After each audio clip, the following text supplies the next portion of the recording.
Hello guys, my name is Anna and I'm from Ukraine and I vlog daily since the start of this awful war with Russia. If you're new to my channel, check the videos and if you like them, please subscribe because the world needs to know more about Ukraine and hopefully on my channel we will witness Ukrainian victory. Ukrainian victory is closely connected with counteroffensive, and that is the topic that I have chosen for today because it is of paramount importance and not only for Ukraine but for the future of the world. That's what I believe in. But I would like to start with one very popular tradition that all Ukrainians keep before each Easter.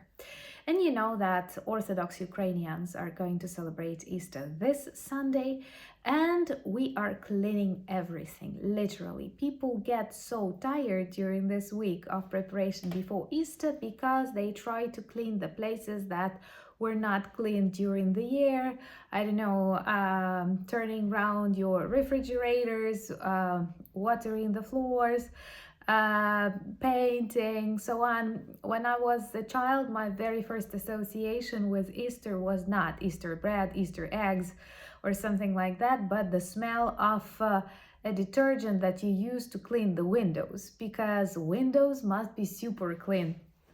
There are even jokes about this super active Ukrainian people that the world does not end after Easter and you're supposed to have more time, but we have this tradition of cleaning everything. And I think it would be so wonderful if we'd manage to clean orcs out of Ukrainian territory before Easter. Of course, I'm a realist and I understand it will take more time, but I hope it will not take us years, because if it takes us years, the whole victory is in great danger. Russia wants to play long. It is satisfied because it exhausts Ukrainian resources, Ukrainian people, Ukrainian economy, and also it exhausts the desire to help Ukraine in different corners of the world. That's why, if you'd ask me what is the most expected thing this year for my country, this will definitely be a Ukrainian counteroffensive. Of course, it's really wrong to live in the times when you are not waiting for, I don't know, a graduation, a celebration, a wedding, but you are waiting for a counteroffensive of your country. Actually, I think even the word offensive does not work good here because it is not even a war, it is just the return of the territories that truly belong to you. And we think a lot about that, we talk a lot about that. If you walk the streets of my city, if you listen to other people talking, everyone is expecting for this counter-offensive to start. There are different opinions. Some say it has already begun. Some say we have some problems and they did not manage to achieve what they want, so they pretend it did not happen.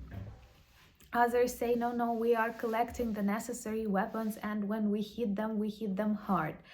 And in all of this context, this problem with leaks of super secret documents that became available on the internet is a serious problem. Well, it goes without saying that during any war, intelligence services are very active. When intelligence services are active and countries invest the money they want into everything, of course, there will be traitors. And I know that a very serious investigation now takes place in the United States and within the countries who had access to these documents. And if I'm not mistaken, these are Great Britain, Australia, Canada, New Zealand, countries who are our strongest allies.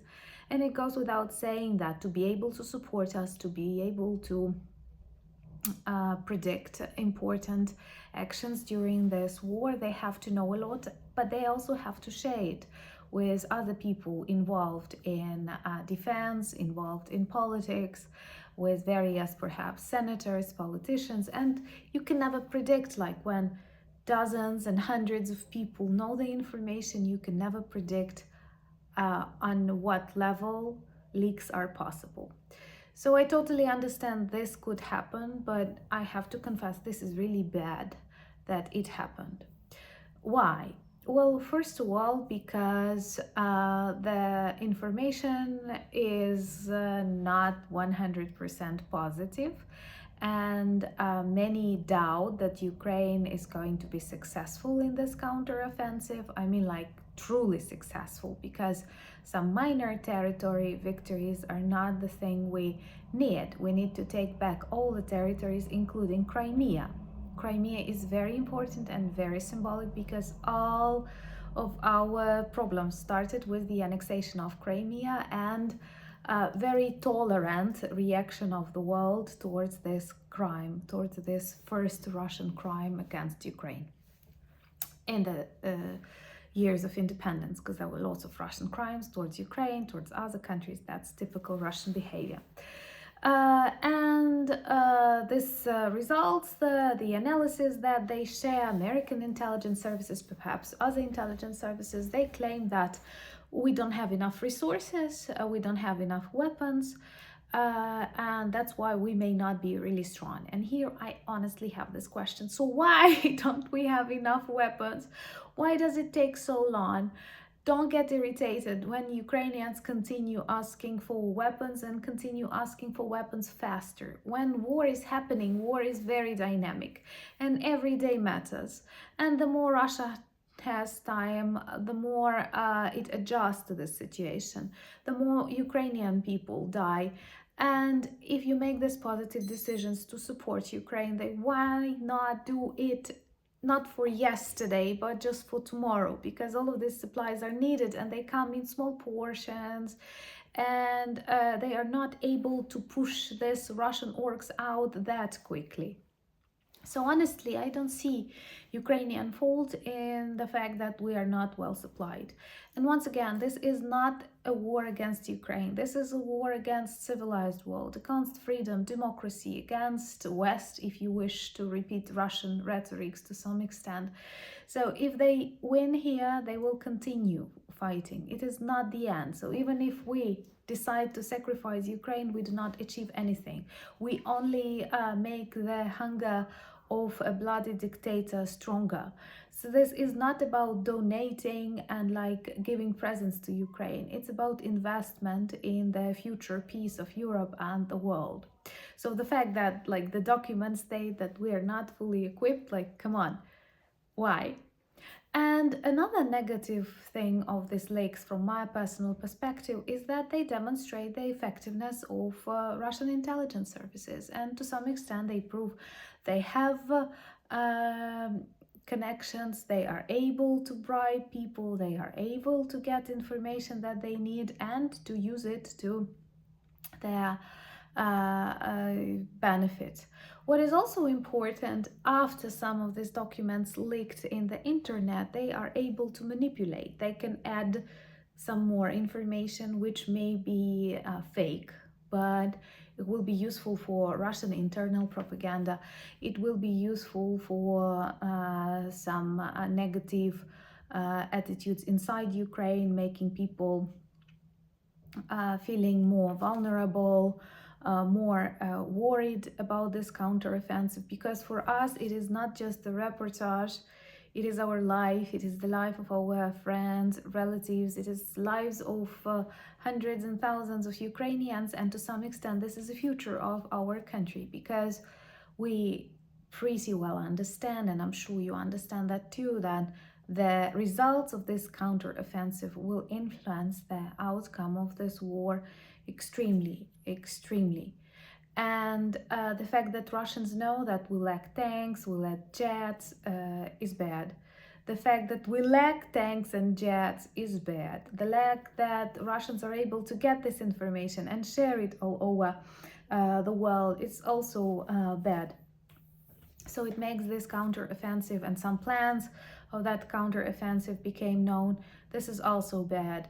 Of course, I'm not saying that this is like at the end of things like that happen, and people know how to adapt to them. People know how to change the plans. Maybe our allies will become more active. But the problem is that in general, it does not make us feel stronger. And it reminds me of the times when so many countries, so many global politicians believed that Ukraine will not manage to withstand a Russian attack and will fall in 3 days. So I try to apply the same logics when I think about the future of this counter-offensive, that even if you doubt, we will be able to make it successful and to take back our territories.